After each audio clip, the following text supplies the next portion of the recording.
Sudah lebih dari 3 minggu Sugiono memuntahkan benda-benda aneh dari mulutnya. Potongan gunting, silet, paku, gulungan rambut hingga kaca dari mulutnya. Fenomena yang dialami Sugiono membuat kediamannya di Desa Kampung Lalang, Kelurahan Tinjoan, Ujung Padang ini terus didatangi warga. Sugiono yang sehari-hari bekerja sebagai pencari rumput ini tidak mengetahui bagaimana benda-benda tajam bisa masuk ke dalam tubuhnya. Sugiono memuntahkan benda tajam bila ia tak sanggup lagi menahan sakit di bagian perutnya. Tiba-tiba mulutnya gini, merot. Terus ini kayak dicekek gitu, nggak bisa ngomong lah. Terus sampai rumah. Sampai rumah manggil orang rumah kan, ini banyak setelah atau nggak sadar. Sejumlah upaya telah dilakukan Sugiono dan keluarga agar dirinya dapat pulih kembali. Ia pun sempat dibawa ke puskesmas untuk mendapatkan perawatan. Namun karena keterbatasan peralatan medis, pihak puskesmas menganjurkan pria 36 tahun ini untuk memeriksakan diri ke rumah sakit. Kejadian seperti ini dalam sisi medis tidak pernah ditemui, dan bahkan di dalam kamus kedokteran juga tidak ada menjelaskan tentang kejadian-kejadian seperti ini.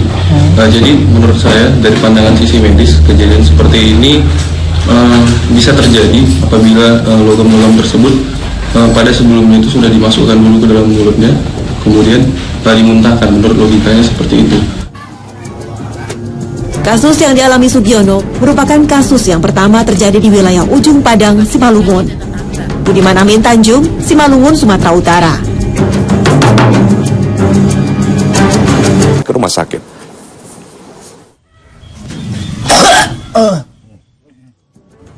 Sudah lebih dari 3 minggu Sugiono memuntahkan benda-benda aneh dari mulutnya. Potongan gunting, silet, paku, gulungan rambut hingga kaca dari mulutnya. Fenomena yang dialami Sugiono membuat kediamannya di Desa Kampung Lalang, Kelurahan Tinjoan, Ujung Padang ini terus didatangi warga. Sugiono yang sehari-hari bekerja sebagai pencari rumput ini tidak mengetahui bagaimana benda-benda tajam bisa masuk ke dalam tubuhnya. Sugiono memuntahkan benda tajam bila ia tak sanggup lagi menahan sakit di bagian perutnya. Tiba-tiba mulutnya gini, merot. Terus ini kayak dicekek gitu, nggak bisa ngomong lah. Terus sampai rumah. Sampai rumah manggil orang rumah kan, ini banyak setelah atau nggak sadar.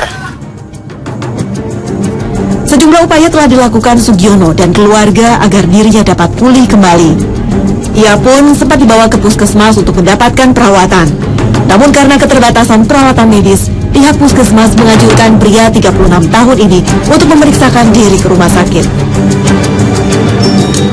Kejadian seperti ini dalam sisi medis tidak pernah ditemui, dan bahkan di dalam kamus kedokteran juga tidak ada menjelaskan tentang kejadian-kejadian seperti ini.